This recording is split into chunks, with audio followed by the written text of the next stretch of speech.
Salam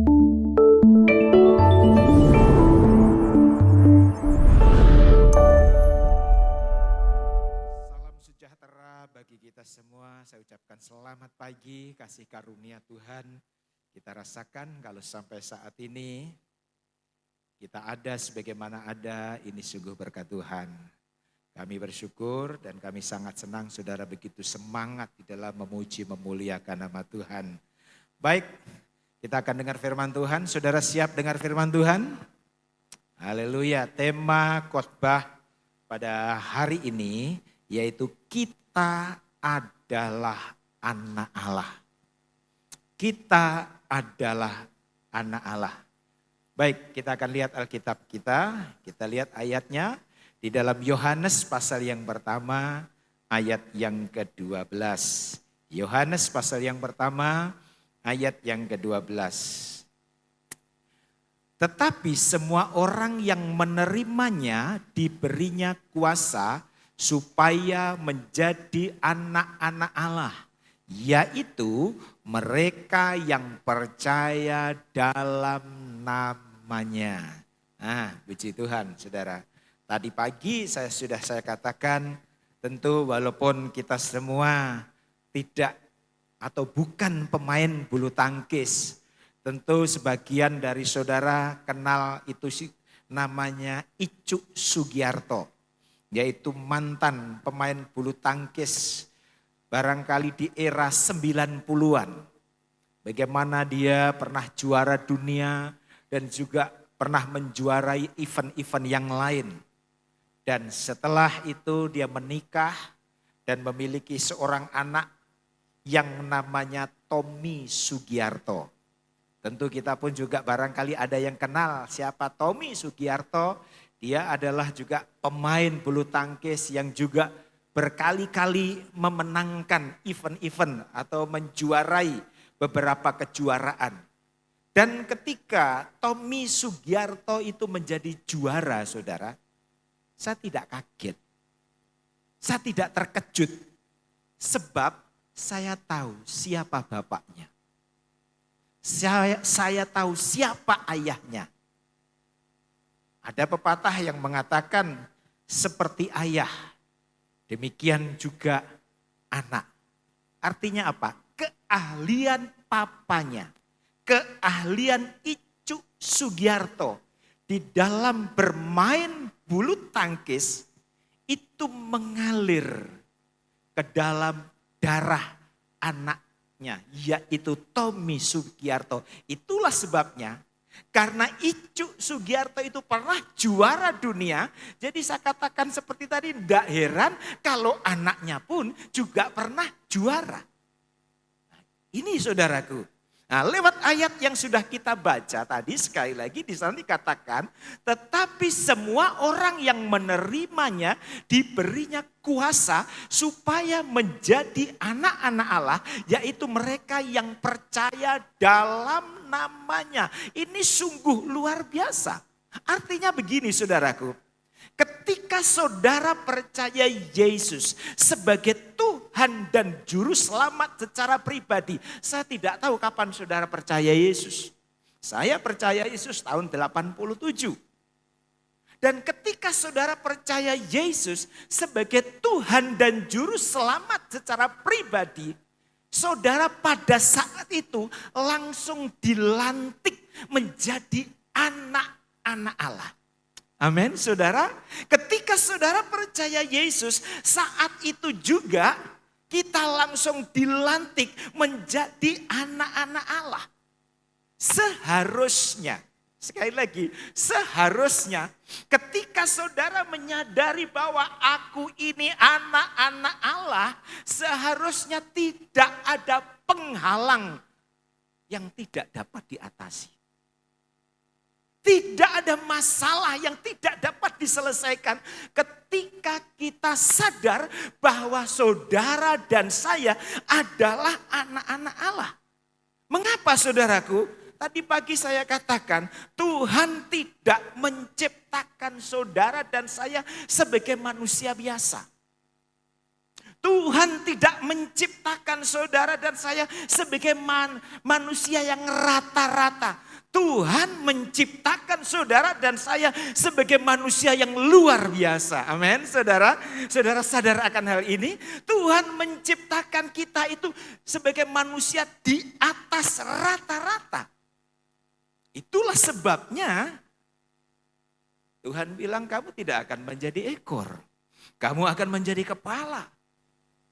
Dan saudaraku, ayat ini sungguh dahsyat. Kita baca ayatnya di dalam Yohanes 14 ayat yang ke-12. Aku berkata kepadamu, sesungguhnya barang siapa percaya kepadaku, ia akan melakukan juga pekerjaan-pekerjaan yang aku lakukan. Sampai di sini dulu. Ketika kita mengambil keputusan percaya Yesus, saat itu juga kita langsung dilantik menjadi anak-anak Allah. Luar biasa. Posisi kita dari gelap dipindah kepada terangnya yang ajaib. Puji Tuhan, haleluya. Jadi kita patut berbangga saudaraku. Kita patut bersyukur. Menjadi anak-anak Allah. Dan apakah sampai di situ? Belum. Alkitab katakan yang sudah kita baca tadi. Setelah kita menjadi anak-anak Allah. Yesus bilang kamu akan melakukan pekerjaan-pekerjaan yang aku lakukan. Wow. Pelayanan Tuhan Yesus 3,5 tahun. Begitu luar biasa. Penyakit-penyakit Tuhan sembuhkan. Kuasa-kuasa kegelapan Tuhan usir. Bahkan mati bisa dibangkitkan. Tuhan Yesus ini sungguh luar biasa. Dan itu janji Tuhan bagi anak-anak Tuhan. Kamu akan melakukan perbuatan-perbuatan yang aku lakukan. Saudara yakin kita bisa lakukan? Saudara yakin? Saudara yakin? Amin. Ini janji Tuhan. Ini bukan saya yang ngomong. Saya hanya jiplak saudara. Saya hanya mindah dari tulisan ini kepada suara. Janji Tuhan kamu akan melakukan pekerjaan-pekerjaan yang aku lakukan. Itu saja sudah luar biasa. Tetapi Yesus bilang belum cukup. Bahkan pekerjaan-pekerjaan yang lebih besar. Wow, daripada itu. Kita melakukan pekerjaan yang pernah Yesus lakukan saja, itu sudah dahsyat. Itu sudah menggemparkan dunia. Itulah sebabnya orang-orang di luar sana heran-heran, kagum-kagum. Kalau ada hamba-hamba Tuhan lewat pelayanan kesembuhan rohani itu kagum-kagum. Saya pernah ketika saya melayani di Kalimantan saudaraku. Kebetulan di kota Samarinda itu ada kebaktian kebangunan rohani kesembuhan ilahi. Saya ngajak beberapa jemaat akhirnya sewa mobil saudaraku. Kebetulan sopirnya itu orang yang belum terima Yesus. Pada waktu KKR dia melihat sendiri bagaimana orang lumpuh berjalan. Bagaimana orang buta melihat dan banyak mujizat-mujizat terjadi. Dia kagum. Akhirnya di malam yang kedua Pak Pendeta. Apa boleh besok saya bawa saudara-saudara saya yang sakit. Silahkan. Yang penting beriman kepada Yesus. Mujizat ada. Amin saudara. Dan itulah yang terjadi. Dia heran. Selama ini saya belum pernah melihat peristiwa-peristiwa seperti ini di tempat ibadahku Pak. Itulah dahsyatnya. Ini janji Tuhan. Kamu akan melakukan pekerjaan-pekerjaan yang aku lakukan. Bahkan lebih lagi. Saudara bisa bayangkan. Dan itu dijanjikan kepada orang-orang yang sudah dilantik menjadi anak-anak Allah. Betapa bangganya kita. Amin saudara.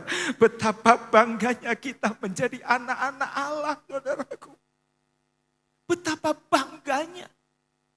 Bukan cuma itu, janji keselamatan itu menjadi milik kita saudaraku. Janji keselamatan selain pekerjaan-pekerjaan yang dahsyat, yang luar biasa. Janji keselamatan itu menjadi milik kita.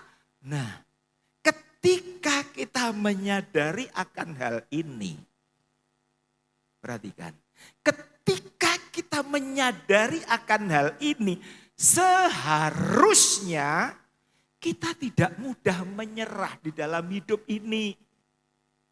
Ketika saudara dan saya sadar, aku telah dilantik menjadi anak-anak Allah yang bisa melakukan pekerjaan-pekerjaan yang Yesus kerjakan, bahkan lebih daripada itu. Seharusnya kita tidak mudah menyerah di dalam kehidupan ini. Kita tidak mudah tertunduk lesu ketika tantangan demi tantangan silih berganti. Sekali lagi, ketika kita sadar kita ini anak Allah.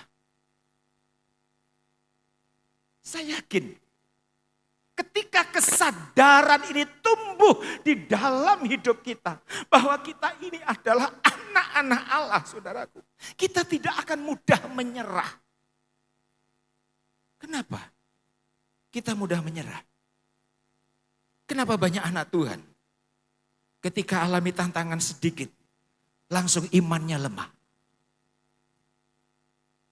Kenapa banyak anak Tuhan ketika tokonya sepi sedikit saja, bukan datang kepada Tuhan tetapi datang kepada dukun? Sebab mereka tidak menyadari. Sekali lagi, sebab mereka tidak menyadari bahwa dia telah dilantik menjadi anak-anak Allah. Ini saudaraku, tidak menyadari. Saudara tahu, nanti kita akan melihat ketika kita dilantik menjadi anak-anak Allah, bukan hanya kita bisa melakukan pekerjaan-pekerjaan yang Yesus lakukan, bahkan lebih daripada itu. Ada fasilitas-fasilitas yang Tuhan berikan kepada kita. Itulah sebabnya kita patut berbangga. Posisi kita dari gelap dipindah kepada terangnya yang ajaib. Ini sungguh luar biasa. Jadi seharusnya, sekali lagi, seharusnya musuh sebesar apapun, tantangan sebesar apapun, ketika kita sadar bahwa aku ini anak Allah, bahwa aku telah dilantik menjadi anak Allah, dan bahkan roh yang ada dalamku jauh lebih besar daripada roh yang ada di dalam dunia ini. Maka sebesar apapun tantangan yang kita hadapi, sebesar apapun musuh yang kita hadapi, kita tidak akan mundur, kita tidak akan takut. Karena apa? Kita telah dilantik menjadi anak-anak Allah. Amin, saudara. Kita telah dilantik. Kita akan melihat dua fasilitas yang Tuhan berikan kepada kita. Yang pertama, fasilitas yang pertama, yaitu Allah selalu menyertai kita. Jadi setelah saudara dan saya dilantik menjadi anak-anak Allah, bukan hanya kita bisa melakukan pekerjaan-pekerjaan yang Yesus lakukan, bahkan lebih daripada itu, tetapi kita disertai Allah. Kemanapun berada, kita disertai Allah. Mengapa kita hidup dalam tekanan? Mengapa kita hidup dalam ketakutan? Karena apa? Tidak merasa disertai Allah. Kita saja kalau yang menyertai kita orang-orang hebat. Wah, kita buka dada, saudara. Wah, jalannya. Karena apa? Yang menyertai orang hebat. Biar hebat, kalau namanya manusia ada kekurangan. Ada kelemahan. Amin, saudara. Tetapi yang menyertai Allah. Jadi fasilitas yang Tuhan berikan ketika kita dilantik menjadi anak Allah, Allah terus menyertai kita. Itulah sebabnya tidaklah heran kalau Daud yang masih muda, Daud yang masih remaja, mampu dengan gagah berani melawan Goliat. Karena apa? Dia tahu, dia telah dilantik menjadi anak Allah. Dia tahu roh yang ada di dalam dirinya jauh lebih besar. Dan dia tahu Allah menyertai dia. Sementara Raja Saul ketakutan, Sementara prajurit-prajurit ketakutan. Kakak-kakak Daud pun ketakutan karena lihat postur tubuh daripada Goliat. Mereka terbirit-birit. Tetapi Daud dengan gagahnya tetap maju. Tetap maju. Bahkan mengambil satu komitmen. Saudara lihat ayatnya. Di dalam 1 Samuel pasal 17 ayat 45 ini luar biasa. Apa kata Daud? Tetapi Daud berkata kepada orang Filistin itu. Engkau mendatangi aku dengan pedang dan tombak dan lembing. Tetapi aku mendatangi engkau dengan nama Tuhan semesta alam. Wow, artinya apa saudaraku? Aku perang ini tidak sendiri loh. Ada Allah semesta alam. Tuhan semesta alam menyertai aku sehingga tidak takut. Saudara, ada pelajaran yang begitu indah. Ketika kita punya kesadaran Allah yang dahsyat. Yesus Kristus namanya menyertai kita. Kita tidak akan takut saudara. Amin saudara. Apapun tantangan yang kita hadapi, apapun besarnya musuh yang ada di depan kita, kita tidak akan takut ketika kita punya kesadaran Allah semesta alam menyertai kita. Ayo bangkitkan kesadaranmu bahwa engkau tidak piatu. Amin, saudara. Bangkitkan kesadaranmu bahwa engkau tidak sendiri. Ada Allah yang dahsyat. Yesus Kristus namanya terus menyertai kehidupanmu. Ketika hal ini ada, saudaraku. Sebagaimana Daud tidak takut dengan Goliat karena apa? Dia tahu siapa yang menyertai dia. Dia tahu siapa yang terus menjaga dia. Dan kesadaran ini perlu kita miliki. Kita tidak akan alami ketakutan. Mungkin tantangan di tahun 2022 sedang menanti kita. Saingan-saingan bisnis sedang menanti kita. Saya pun saudaraku kalau lihat jemaat usahanya menurun, saya sebagai gembala sedih saudaraku. Saya bisa melihat saudaraku, usaha saudara itu dari berkat yang saudara berikan kepada saya. Aduh kenapa ini Tuhan jemaat kok usahanya menurun, itu menjadi pokok doa saya. Saudara, ayo milikilah kesadaran bahwa aku tidak jalan sendiri. Ketika kesadaran ini ada pada kita, saya terlalu yakin. Sekali lagi saya terlalu yakin. Kita akan berjalan dengan satu optimis, aku akan menjadi pemenang, bukan menjadi korban. Amin saudara, aku akan menjadi pemenang, bukan menjadi pecundang, tetapi aku akan menjadi pemenang. Satu contoh lagi, yaitu Raja Hizkia. Nanti kita akan lihat ayatnya. Bagaimana ketika Raja Hizkia sementara senang-senang karena kerajaannya aman-aman. Tiba-tiba di tengah-tengah zona nyaman, di tengah-tengah rasa senangnya dikejutkan dengan satu berita. Bahwa Sanherib, Raja Asyur akan menyerbu Yehuda. Wow. Ketika mendengar berita ini, langsung spontan rakyatnya mengalami ketakutan yang begitu luar biasa. Mengapa? Karena Raja Asyur itu terkenal kejam. Raja Asyur itu terkenal jahat. Raja Asyur itu terkenal kuat. Rakyat pada ketakutan bagaimana mereka datang kepada Raja Hizkia. Bagaimana ini, apa yang harus kita lakukan menghadapi Raja Asyur ini. Secara manusia saudaraku. Barangkali sama dengan Daud.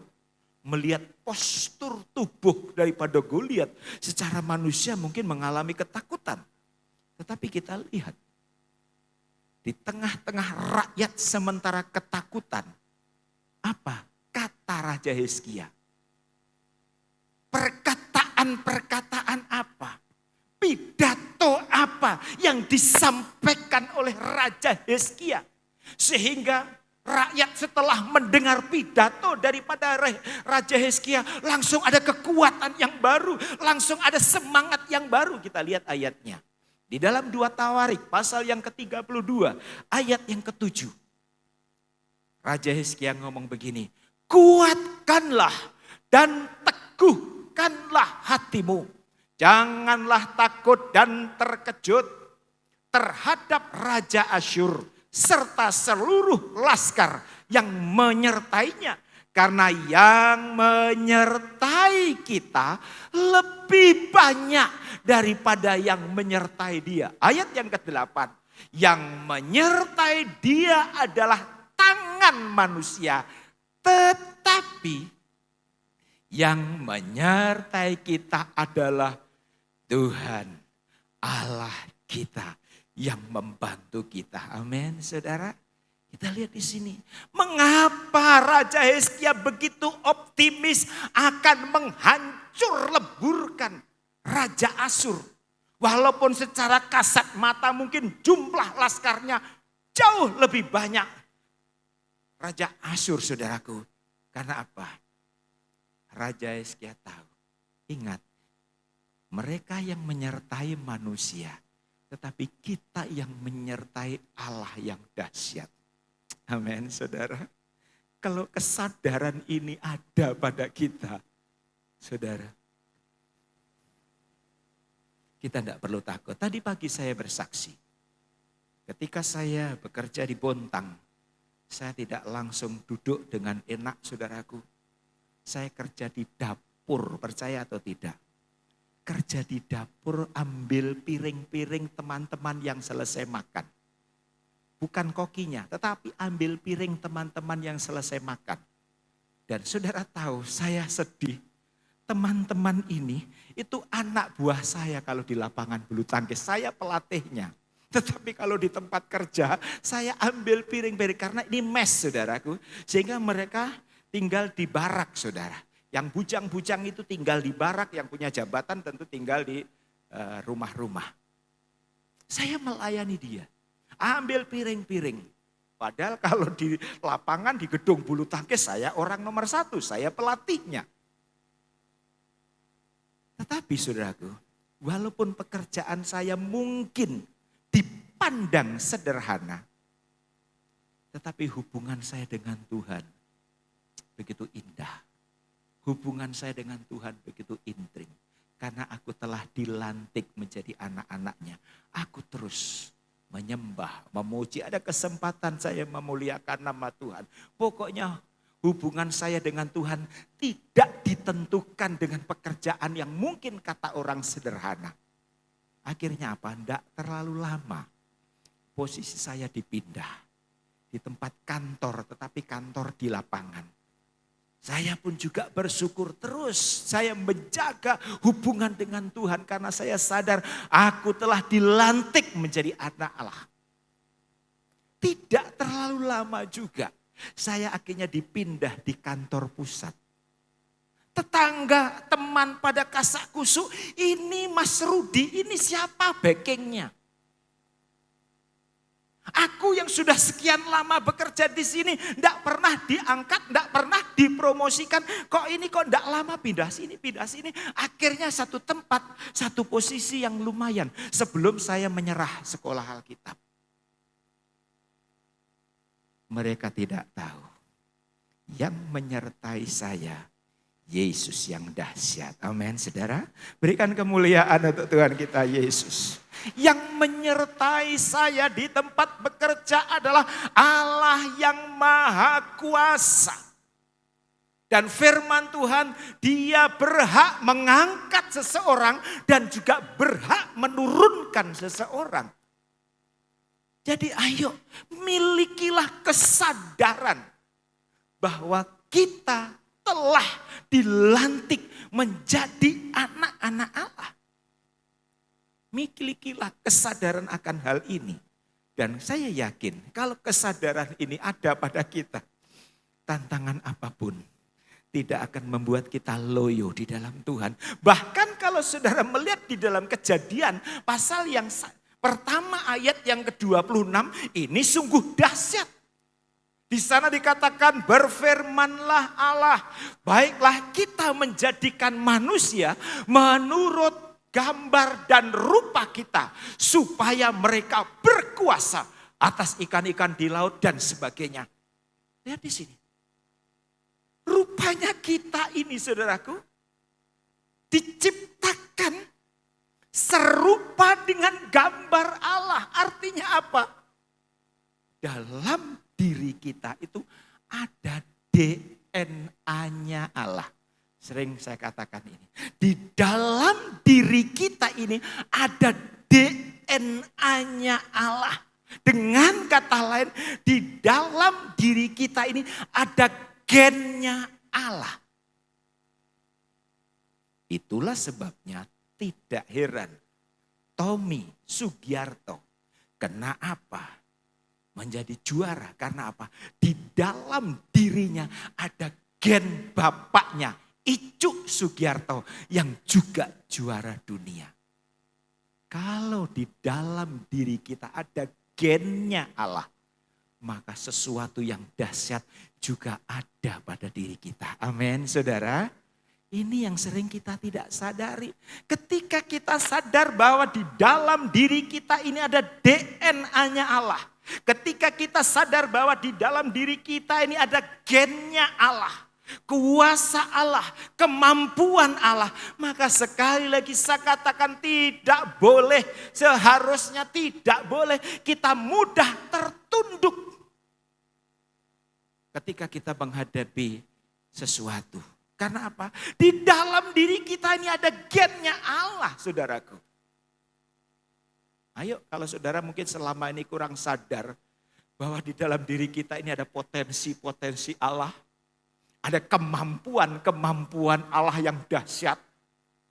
Ayo, izinkan firman Tuhan mengingatkan kita.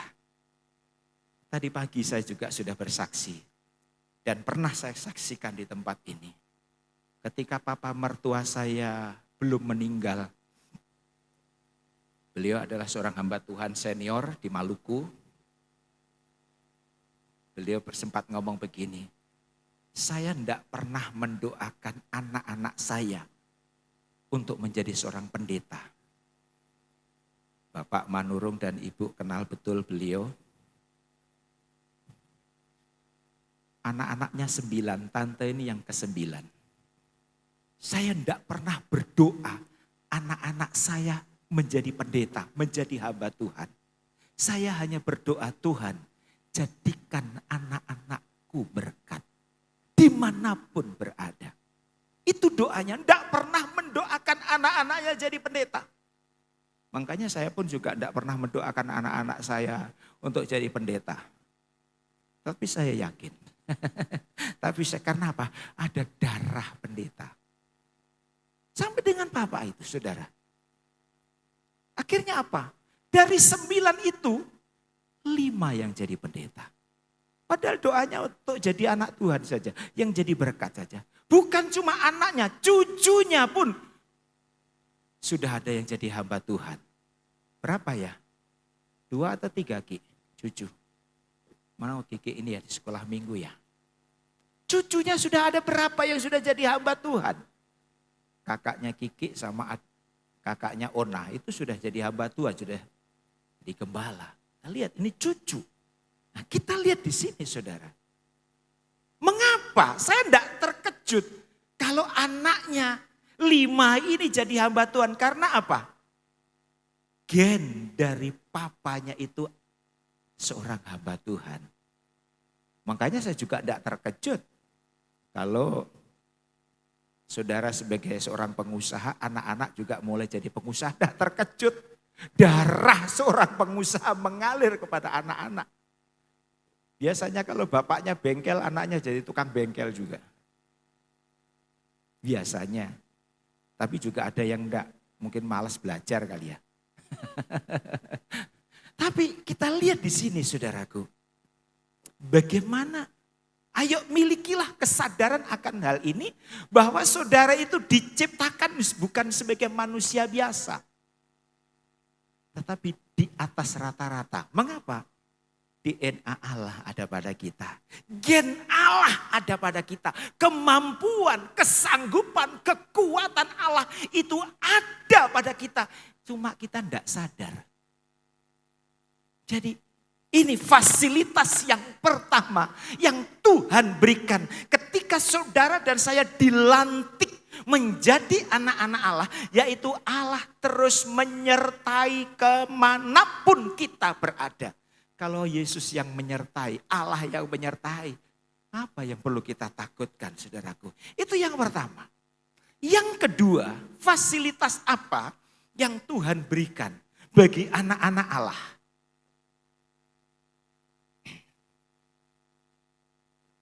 Terima berkat Tuhan. Berkat di sini saudara jangan nilai dengan harta atau uang. Berkat itu banyak. Mungkin di hari-hari ini saudara mengalami kecemasan. Atau barangkali saudara mengalami kekecewaan. Orang yang saudara percayai tiba-tiba mengkhianati saudara. Atau orang yang saudara begitu percaya merencanakan jahat terhadap saudara. Merencanakan usahamu hancur. Merencanakan karirmu hancur barangkali. Tetapi tidak usah takut. Sekali lagi tidak usah takut. Karena apa? Ketika kita dilantik menjadi anak Allah. Bukan hanya kita menjadi anak-anak Allah. Bukan hanya kita melakukan pekerjaan-pekerjaan yang Yesus lakukan. Bukan hanya Tuhan Allah menyertai kita. Tetapi Tuhan juga memberkati kita dengan berkat perlindungan. Yang pertama. Satu contoh tadi. Raja Hizkia dilindungi, dijaga. Dari rencana-rencana yang jahat. Jadi saudaraku, silahkan orang lain punya rencana jahat terhadap dirimu. Rencana jahat terhadap bisnismu. Rencana jahat dalam karirmu. Tidak usah pusing. Selama saudara tetap menghormati Tuhan. Dan memposisikan diri sebagai anak Allah. Tidak usah takut. Karena apa? Saudara lebih dulu diberkati Tuhan. Amin, saudara. Kalau kita lebih dulu diberkati Tuhan, kutuk tidak mempan. Percaya saja.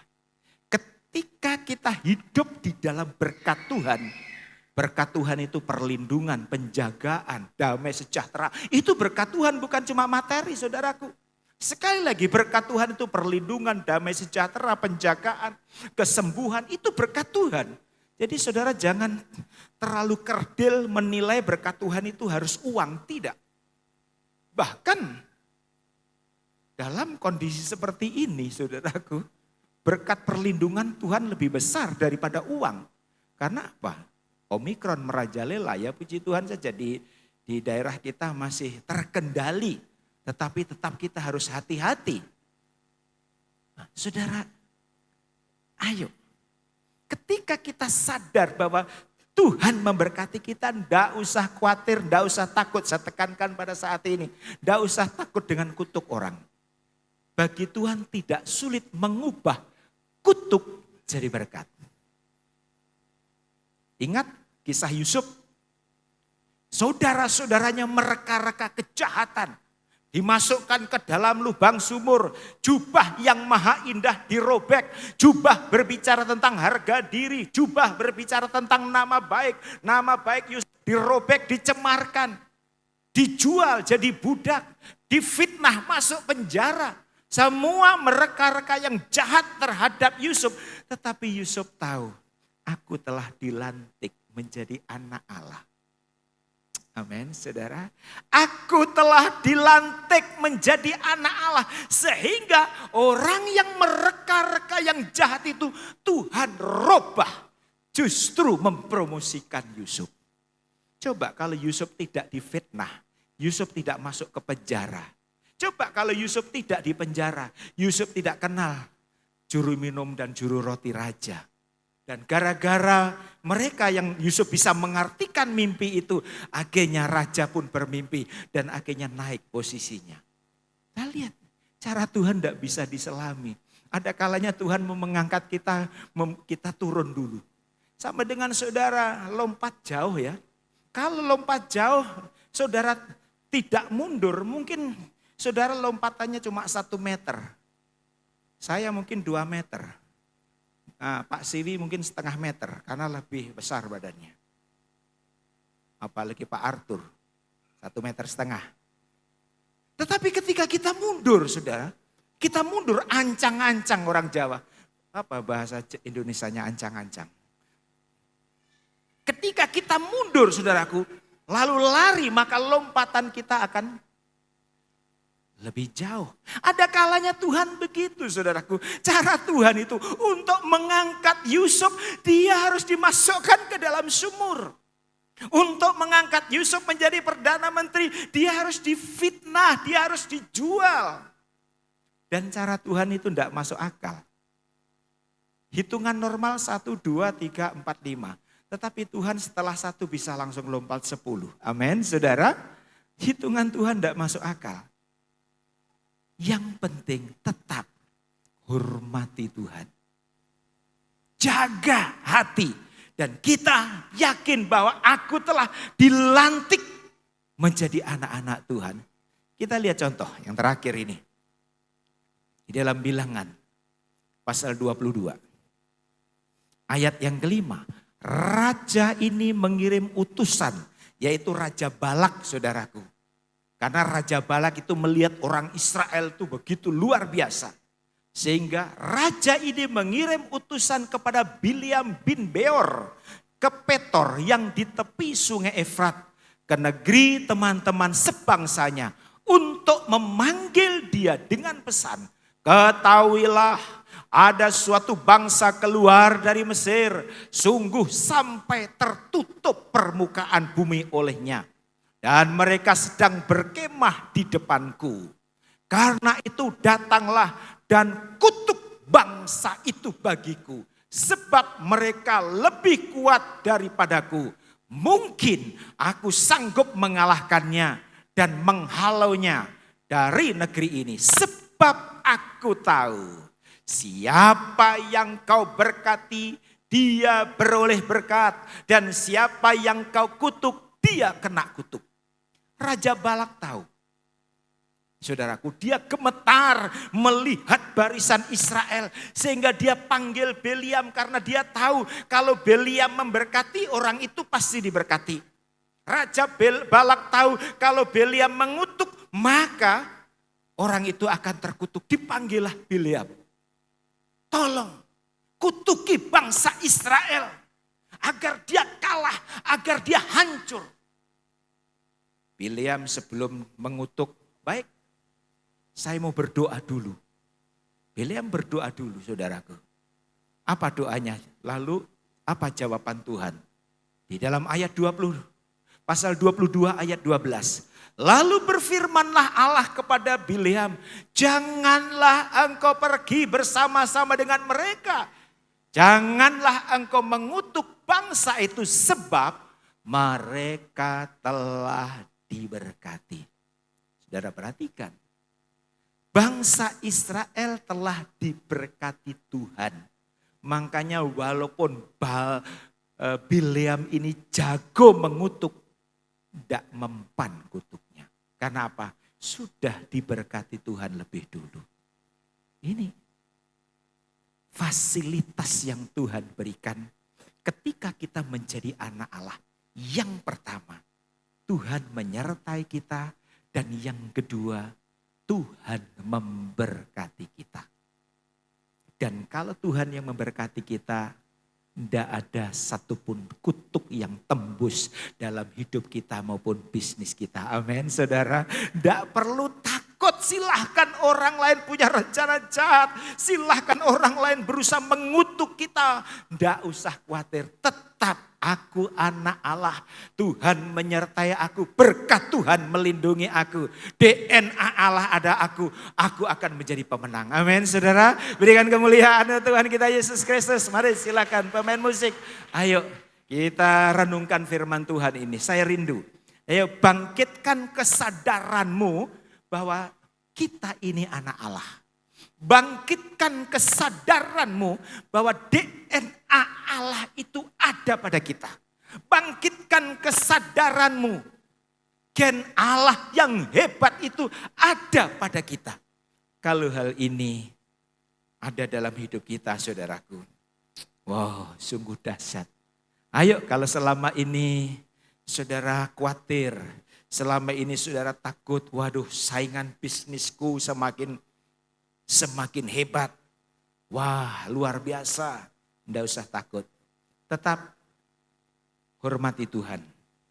Setialah terus kepada Tuhan.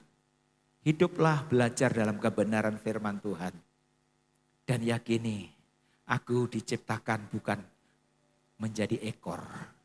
Aku bukan orang biasa-biasa. Aku bukan orang rata-rata. Tapi diciptakan di atas rata-rata. Aku menjadi kepala. Karena Allah ada dalamku.